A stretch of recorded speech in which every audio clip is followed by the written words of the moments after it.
Devon, channel Devon Asuke. Nah, kali ini kita akan melanjutkan lagi seri HTML dasar kita. Kemarin kita udah ada di bagian keempat, yaitu mengenai paragraf. Sekarang kita memasuki ke bagian 5 mengenai atribut style pada HTML. Nah, teman-teman, kita bisa buka saja. Teman-teman, kita bisa langsung buka Visual Studio Code.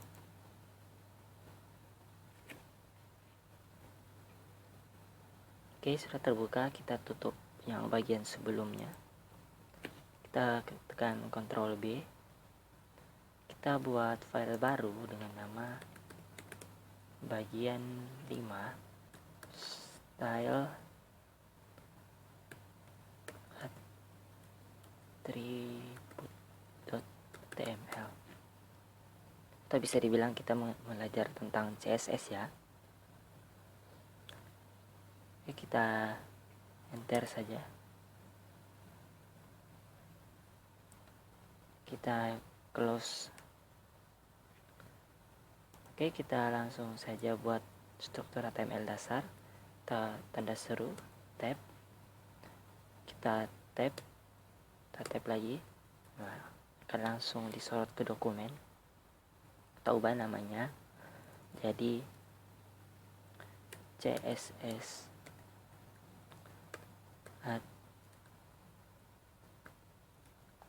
attribute.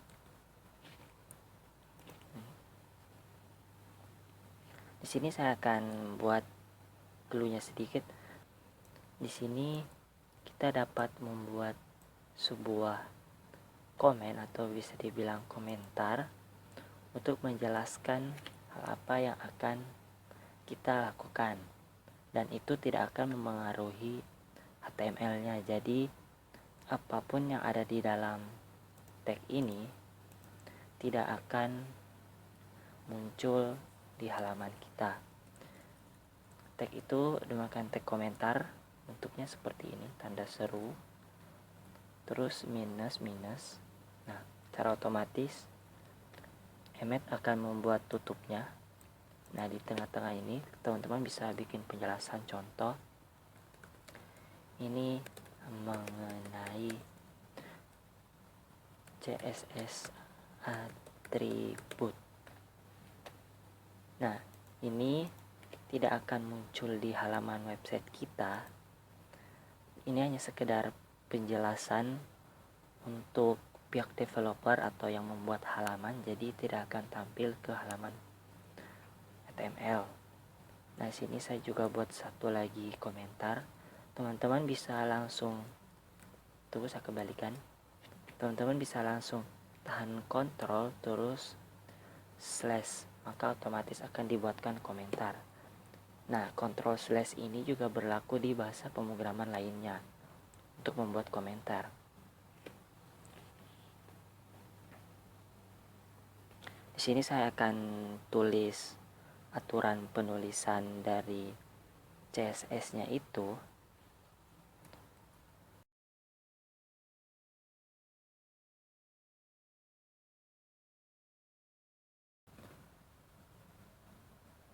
Nah, jadi seperti ini penjelasannya. Ini hanya sekedar contekan kita. Jadi, dalam membuat atau memasukkan style CSS ke dalam HTML kita menggunakan aturan seperti ini, jadi tag name yang akan kita masukkan, terus kita tulis atribut style dengan diisi dengan propertinya apa dan nilainya apa, dan kedua ini termasuk dalam kode CSS. Jadi nanti di channel ini saya juga akan buat seri tersendiri mengenai CSS. Oke, jadi untuk sekarang kita hanya belajar sedikit dulu mengenai CSS, karena kita akan fokus ke HTML dasarnya dulu. Nah, teman-teman bisa ikuti saya. Kita buat sebuah paragraf, kita tab, kita buat lorem 20, kita tab. Teman-teman bisa klik Alt Z agar teksnya ke bawah. Nah, kita save. Terus kita buka ke browser, kita perkecil, kita ke folder kita klik kanan file yang baru kita buat, kita open with.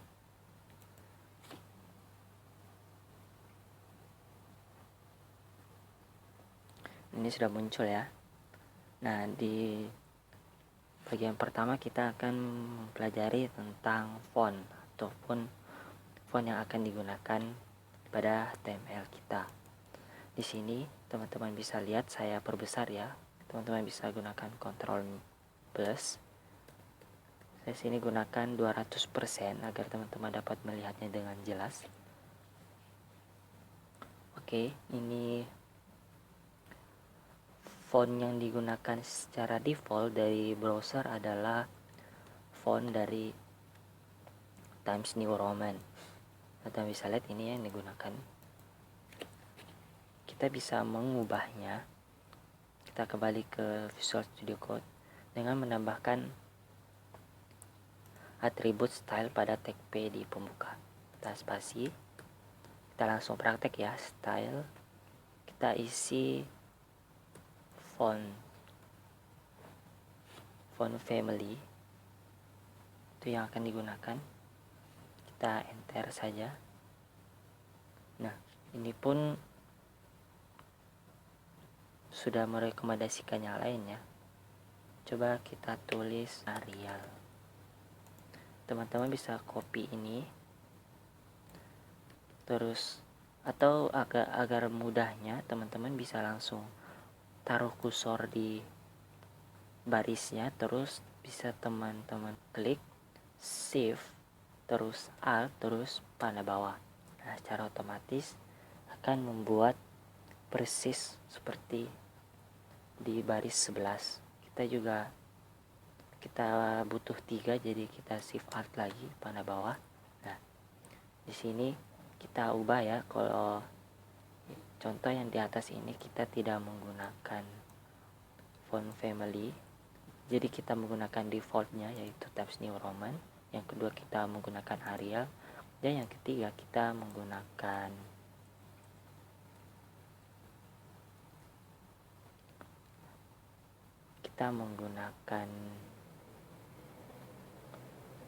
monospace.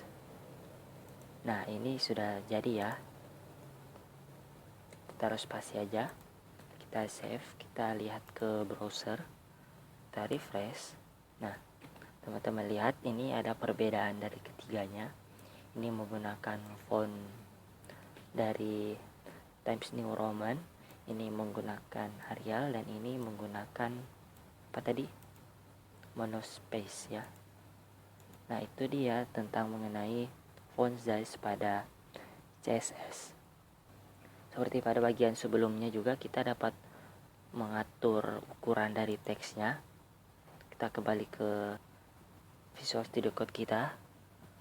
Kalau teman-teman ingin memasukkan kode CSS lebih dari satu, teman-teman tinggal pisahkan dengan titik koma ini. Perhatikannya, ini bagian pertama, kode pertama CSS. Nah, untuk kode kedua kita taruh setelah titik koma ini. Jadi di sini saya bisa tulis font size, kita enter saja. Kita buat ukurannya jadi 60 atau 50 pixel. Kita save, kita kembali ke browser.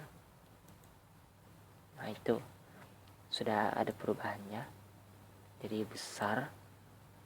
Atau teman-teman dapat menggunakan satuan persen juga, kita aplikasikan di monopace. Kita tulis saja font size, kita ubah dia jadi 60%. Kita save, kita kembali ke browser, kita refresh. Kita lihat dulu ya di bawah, kita refresh. Nah, ini teksnya agak kecil ya, coba kita ubah lagi. Font size-nya jadi 100%. Kita save, kita kembali, kita refresh. Nah, itu jadi besar ya. Nah, apalagi yang akan kita pelajari di CSS kali setelah kita pelajari teks atau nilai atau properti yang ada pada CSS, kita sudah mempelajari tadi tentang font family, font size. Sekarang kita akan belajar mengenai text alignment. Kalau misalnya teman-teman mau ubah aturan perataannya juga bisa. Kita bisa tambah lagi ya di yang font family Arial ini. Setelah titik koma, kita bisa taruh sini text alignment, kita enter, kita kasih dia ke center, kita save, kita kembali ke browser. Nah, perhatikan ya yang Arial yang besar ini. Nah, itu teksnya jadi ke tengah. Atau coba kita yang atas ini, yang originalnya, kita ubah dia menjadi alignmentnya menjadi tile, enter, terus text align, enter, terus kita ubah dia jadi justify. Nah, setelah itu kita save, kita kembali ke browser, kita lihat. Nah, dia juga jadi full, jadi dia rata kiri kanan. Sekian saya dari Devon mengenai video kali ini. Mungkin hanya sedikit saja yang kita pelajari dari CSS, ya itu memang benar, sangat sedikit sekali. Karena pada seri ini kita fokus dulu ke HTML dasar, jadi kita hanya mempelajari sedikit tentang CSS. Nah, untuk lebih lanjutnya mengenai CSS nanti, kita juga akan membuat video seri tersendiri mengenai CSS. Jadi teman-teman jangan lupa like, comment, dan subscribe. Bersama saya Devon dari channel Devon Dasuke, dan bye.